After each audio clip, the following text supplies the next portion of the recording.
Hi, and welcome to the Imperfect podcast. My name is Deb Crow, and I will be your host. Join me on this journey as we meet heart-centered leaders from all over the globe. Lots of interesting questions, interesting conversation, and find out what makes a leader. How do they handle uncertainty and complexity? How do they lead in a time that is volatile? Join us. Welcome back to Imperfect, the Heart-Centered Leadership Podcast. I am continuing to be amazed, inspired, and encouraged by the heart-centered leaders that I'm meeting around the globe. And this morning, I have another fellow coach who is courageously helping others grow by holding space for them. She believes in the power of authentic leadership, compassion, and humility. I want to introduce you to Dana Sciuto. She was born and raised in Toronto.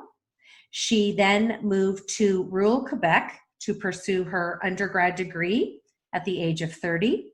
She has then continued with her education and has gone on to complete 3 degrees, which we will talk to her about. In 2016, she worked with a group of at-risk youth in rural Quebec, disrupting the standardized classroom model in order to meet their educational and social needs. She worked with the youth group and opened a temporary tattoo parlor in the school called Mystery Inc., with the goal of acquiring work skills. Her initiative was to unite teachers and students and the school board, effectively challenging them to rethink about outdated policies and evolve their curriculum to best serve their students. So Dana, welcome to the show. Hi, Deb. It's such an honor to be here with you today. Thank you. Well, I'm just intrigued. We've had great conversations, and I know that you're a lover of all things education, innovation, public speaking, and I know there's so much for us to talk about. So I'm going to dive right in and start with my leadership questions. So are you ready? Absolutely. All righty. Now, I know that you've done many different things over your career, as well as pursuing your education.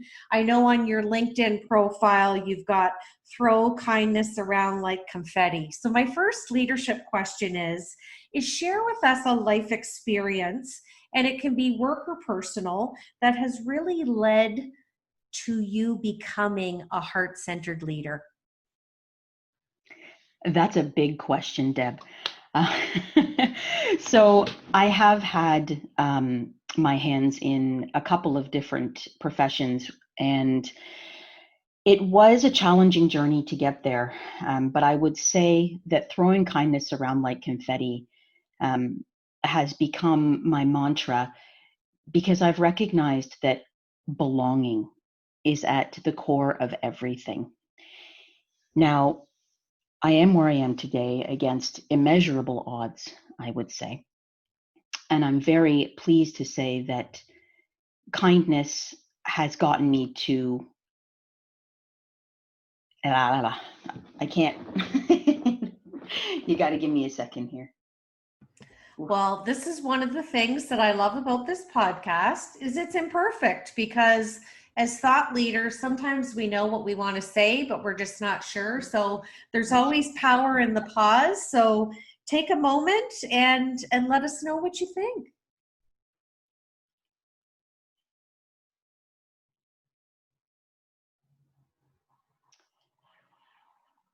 Since the age of 12, I've had the experience of moving through a lot of different systems and communities, whether it's social systems, school systems, programs and services in the community. And I've found that I never really belonged to any of them. And in the 80s, my family, we did go through a housing crisis, not once, but twice. And because my mother didn't have the communities and systems that she felt that she belonged to in place, it was difficult for us to land somewhere that we felt safe and secure. I throw kindness around like confetti because kindness is the one thing that can lift people out of situations that they have no means to get out of on their own. And just a small act of kindness can have a profound effect and impact on someone's life and can radically change it for them for the better. So I would say that having these experiences, not being able to access the services, programs, communities that were needed, has shaped me in a way that I see the value of that kindness. And I try every day to bestow kindness upon other people, even if it's in the smallest gesture, because you really don't know how big of an impact that could have for them. And kindness is really about approaching the conversation with people using your ears. So heart-led leadership, I would argue that it starts with 2 ears and an openness to say, what is it that this person needs? And is there even the smallest act of kindness that I can impart upon them to get them what it is they need? Well, I love that. And there's 2 things that I love that you said. I always talk about, regardless of who we are as people, we all want to be seen and loved and valued and heard. And one of the biggest heart-centered leadership traits we can possess as people is that attentive listening. So very, very powerful. And I know you are a woman who rises by lifting others. And I know that you quote Dr. Seuss by saying, be who you are and say what you feel, because those who mind don't matter and those who matter don't mind. What a lovely daily philosophy and practice to follow. And I love the alignment and the practical teachings that we learned just from such a simple quote like that. So really, really love that answer and that introspection, Dana. My second question is the one that everybody gets asked on the show. What imperfections have contributed to your leadership? That's a fantastic question. I would say that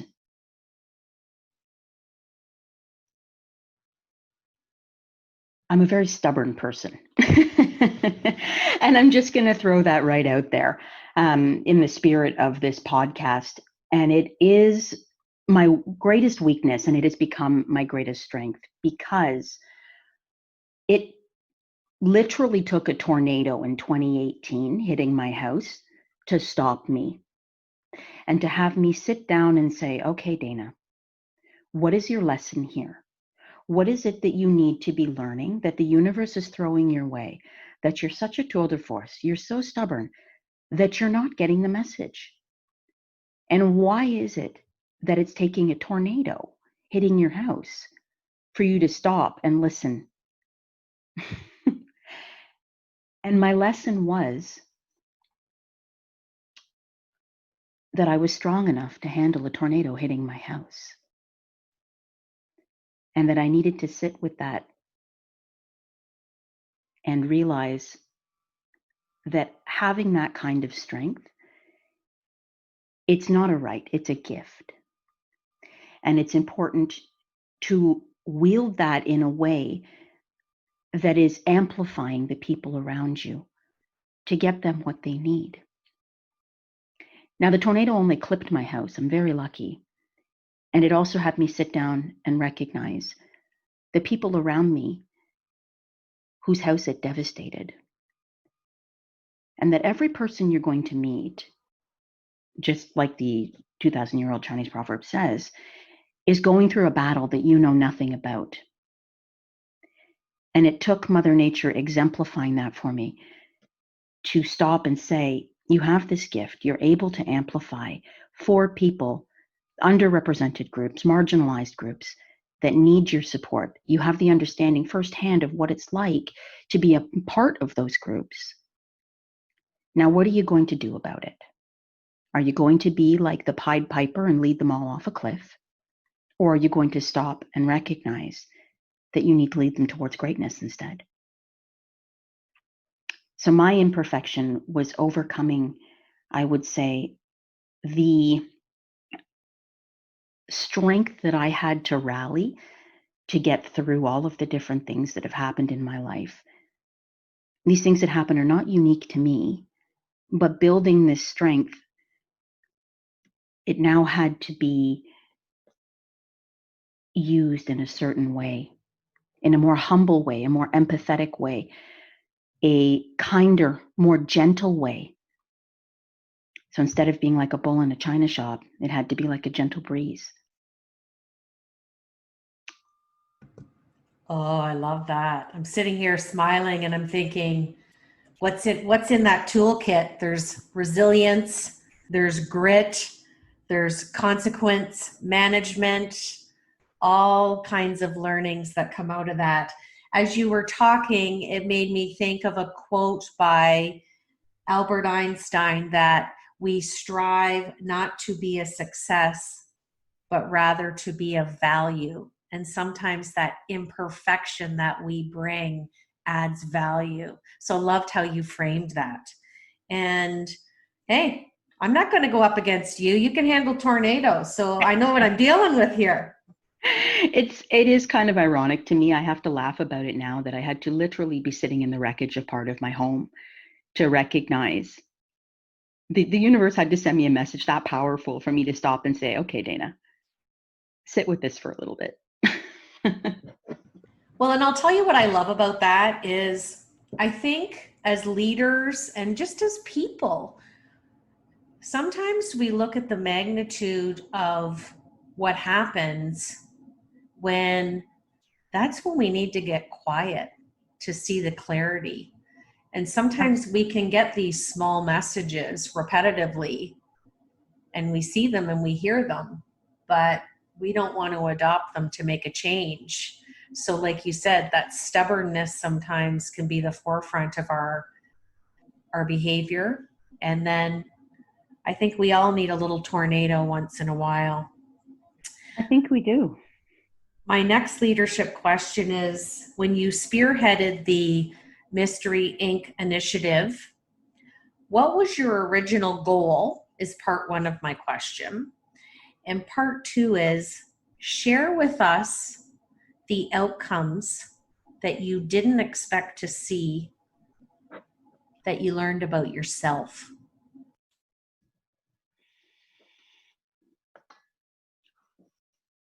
So when I first walked into that classroom in 2016, I was teaching in rural Quebec in a community not too far from the Vermont border. There were about a dozen students in the class. Now, they had all been placed in that class because they didn't belong anywhere else. But that was their perception, both the school board and the students. They had this deep feeling that they didn't belong. The students in the class were between the ages of 14 and 21, and they suffered from various intellectual, physical, and learning challenges.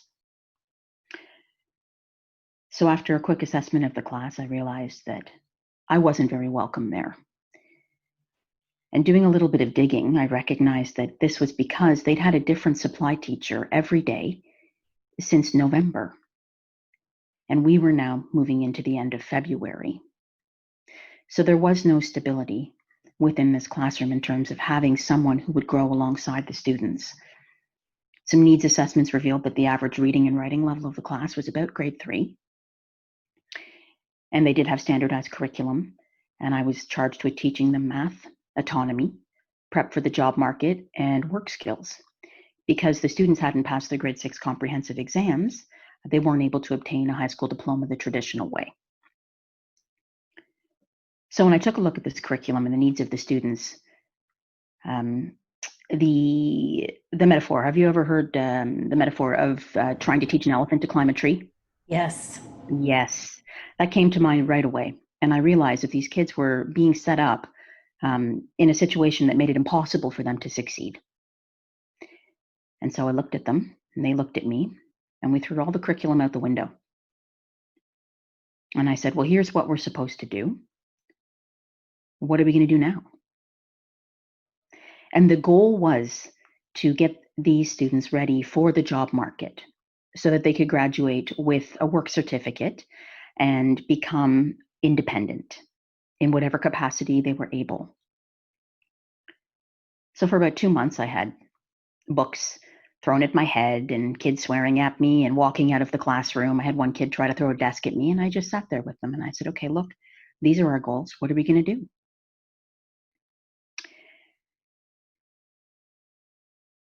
They didn't have any answers for me. So about 3 weeks in, I walked in one morning, I put my coffee down at the desk, on my desk, and I looked at them and said, Nick, did you know that I dropped out of high school in grade 9?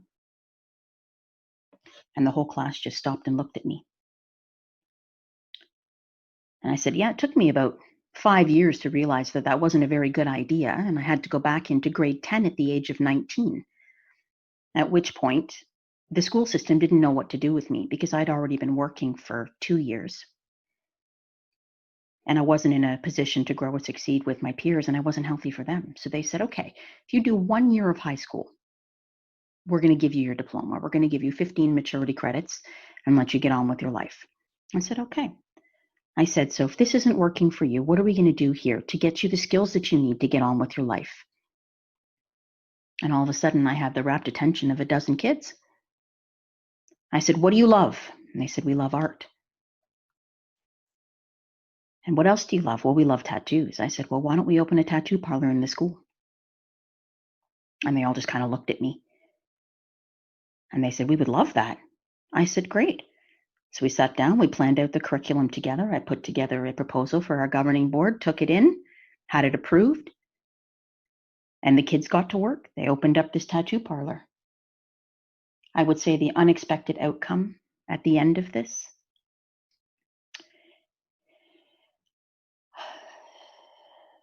this particular area of Quebec, these kids had almost nothing.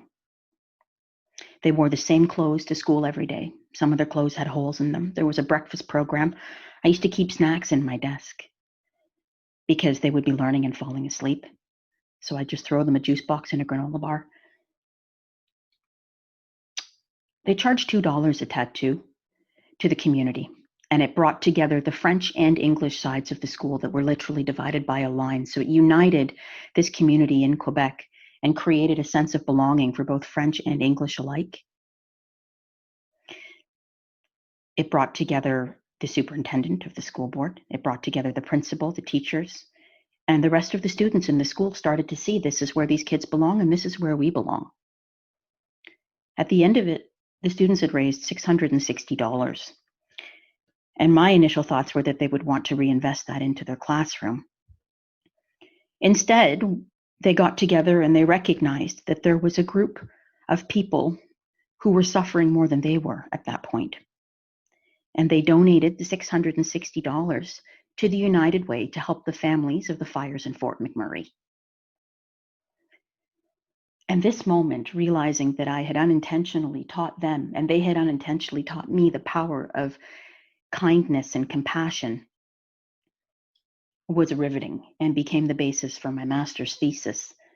And it's also the foundation of my work now, because there is this power in creating belonging and this sense of belonging. And you can't tell people they belong. They have to grow it within their communities. That has shaped the way that I interact with people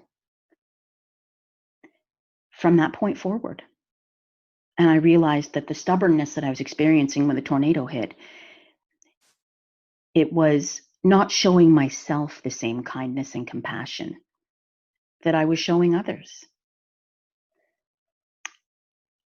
The unexpected outcome here was that 100% of these kids are now working and they're productive members in their community because they feel like they belong in it.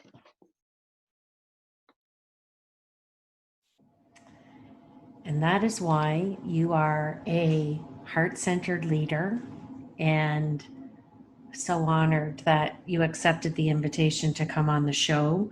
The relatability and passion and giving of your own heart and mind and time and sharing your own story, you've set these kids up for life for autonomy and avocational skills, and you gave them that light at the end of the tunnel. It might have been dim at the beginning, but when all was said and done, what a beautiful story. Thank you for sharing that. You led nicely into my last question. A little bit of serendipity there. Yes or no? Do you feel anyone can be a leader? Absolutely. And I agree with you. And the question that I want to kind of have unfold in our discussion is, I meet a lot of accidental leaders as a coach. They are brilliantly educated. They land up in a team lead, leader, or manager title by description. They can't figure out how to become that influential leader. What are 3 skills, heart-centered skills, would you recommend for anyone listening to this podcast today of how they may have landed in that accidental leadership role? What would you share with them as a coach to bring them into that leadership realm and have some influence? So I do hear a lot of the same, like empathy, compassion, kindness. These things are absolutely paramount, having strong emotional intelligence skills. But I would say that it starts with the sense of belonging. And that belonging means understanding who you are, presenting yourself as authentically as possible, being in a place where you fully accept yourself and you meet yourself where you are, and then turning around and meeting other people exactly where they are, not putting your expectations on them, not bringing your ego into the conversation, not bringing your agenda into the conversation. It's just, okay, this is where you are. That's fantastic. You know what? This is where I am. And just meeting each other right in the middle and accepting that and saying, you belong here with me and I belong to you. You have a seat at my table in decision making. You have a place in my community. You belong here professionally. And you have a place within the processes and the procedures that are defining policies and defining the way that we work. So belonging, authenticity, and meeting people right where they are. And that's the starting point, really, for any conversation. And that's where you can grow into a leader. If you feel that you're missing those skills, start within yourself and really recognize those places that you're most vulnerable and put them right out there. Well, I love that. And I'm gonna add a couple of things just to piggyback on what you said. I think coming out of the gate, just having a positive attitude is such a simple way to start. And like you said, belonging and setting the right example and letting people know that you're continuing your development as a leader. Getting to know your team. Just because you have that title and you're leading, we never stop learning. We have to continue evolving. So really great advice there. Now, it's a growth mindset. Absolutely it is. I like to end the podcast with the Fab Four. And I know you've listened to a few, so you know the deal. There's no thinking here. It's whatever's on the top of Dana's mind. So first question, if I asked you to describe 2020 in one word, what's that one word?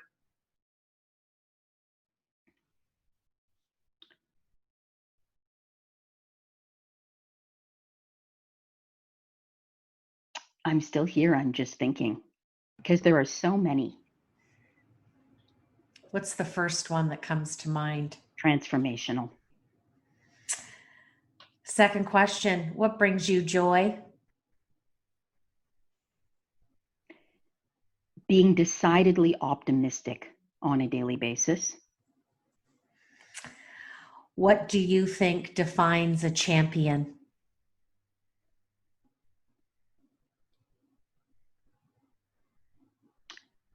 Humility and a growth mindset. And my last question, what do you want your legacy to be? I want to grow other leaders. I want people to understand that no matter where they come from and what they do and who they are, that they have a place, they belong, and that they are able to affect and influence and ignite change on a global scale. Well, that one you didn't have to think about. So obviously that's the path you were on. Well, I want to thank you for spending time with me on the podcast and sharing of your time and expertise, and just continue leading and looking forward to staying in touch and having more conversations with you. Thanks, Deb. I like to end the podcast with my list of 5 things that I feel helps us all lead a purposeful life. Follow your heart, have passion, do your best, know your truth, and always be in love with the journey. This is Deb Crow. Thanks for joining me once again on Imperfect, the Heart-Centered Leadership Podcast.